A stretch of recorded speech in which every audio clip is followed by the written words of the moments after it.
My name is Salvador Alanis, and I'm the co founder of the Institute for Creative Exchange in Toronto. And to the first question, why do I think supporting work integrated learning is important? I think it's fundamental for students that are not only in the arts and culture, but also in any other discipline. It's very important that the education and all the instruction in the university is based and helped and aided by some sort of professional practice.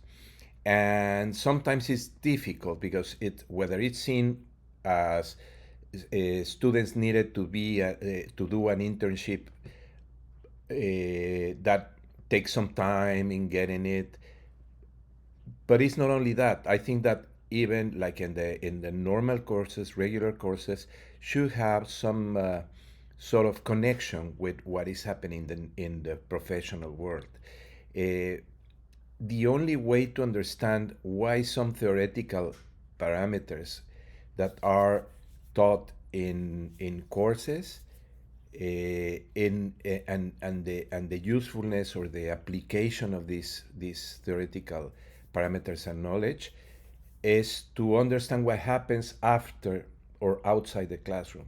That's why I think the work integrated learning is fundamental.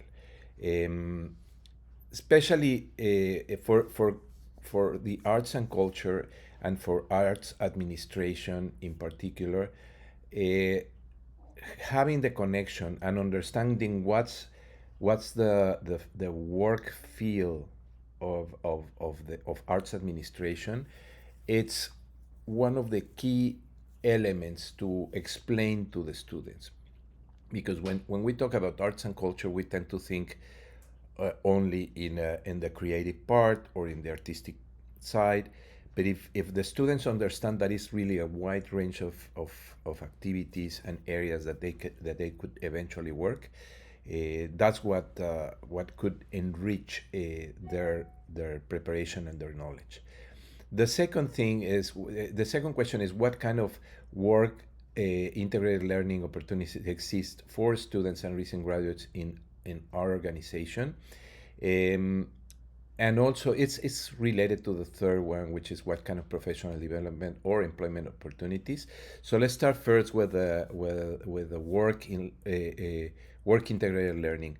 We are we work very closely with the University of Toronto and with other universities and even with international organizations to invite students to work uh, at any in any way with us with one single purpose. We work as an educational extension. So for us, the to to have students collaborating with the institute is not for alleviating the workload or for having some sort of easy labor or the way we see it is that we have a commitment to the student. We take that as a commitment to teach the student and to teach them very practical and very objective things, whether it's to develop or prepare or conduct an event. We had students that their passion was in communication, so they were in charge of some ideas on communication.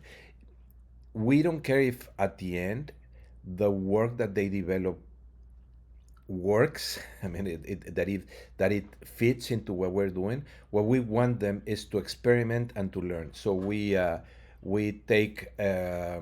dedicate a lot of time in coaching and mentoring the students when they're working with us.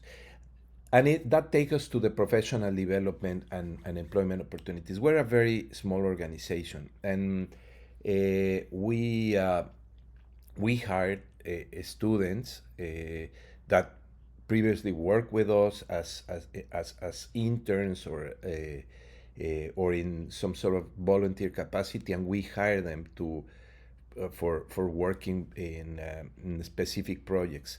The way we work the way we hire people is on a project by project basis, and we hire these students. We already did that with probably 20 or 25 students that worked for a while with us as just in the learning process, and when they were ready, we hired them for a specific purpose that it was a paid job, that we think it was fair, and it was uh, specifically to one event. I think that the skills, the four question, what are the skills or attributes soon to be or recent graduates should be aware of prioritizing. Um, the key skills first. The way we work is that they have to be ready to experiment and to fail. So, and that's something difficult to understand. But when you're like in the professional field, there's like kind of a fear of doing things because something can go wrong. So the way we try to develop these students is to adventure and to risk and to learn from mistakes. That's the first thing, because if everybody's gonna make mistakes at a certain point, but all mistakes are learning opportunities. So we emphasize in the things that were not perfect to improve to improve the work of the students and to improve their abilities. The empathy is fundamental, and in the arts, I would say that everything is about empathy and listening to the others, no? But at the same time, what we try to promote and to uh,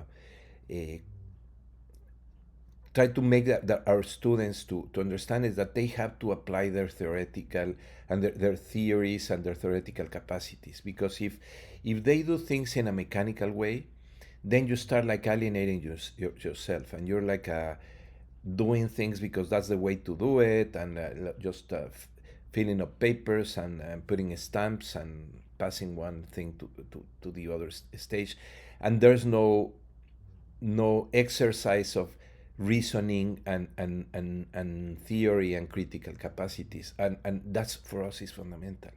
So that would be the second skill that we're always encouraging, that they have to be current in their knowledge. They have to read, they have to go to exhibitions, they have to go to theater plays, to movies, they have to be in the known of all the discussions, cultural discussions in general, and they have to be very critical.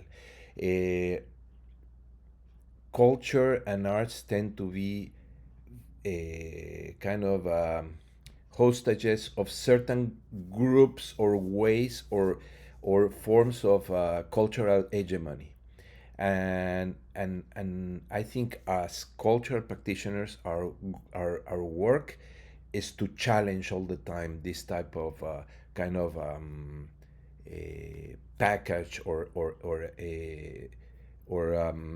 ready-made ideas. So you have to apply exactly the ideas that are like in the institutions. I think that the idea is that you question everything. So and the only way to do it is with critical skills and theory.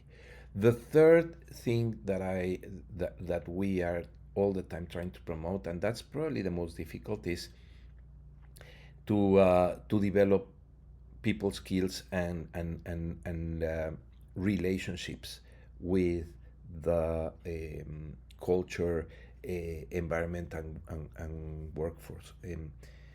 It's sometimes when we are like talking, when as an organization we go to a certain meeting, and it's with people with a special, like, certain level or hierarchy.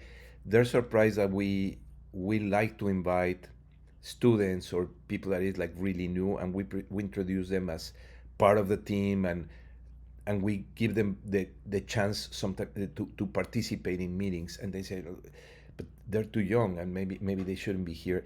And we believe that they need to start like practicing this type of things and be ready to uh, to talk and to discuss uh, important issues with different stakeholders in the arts and culture.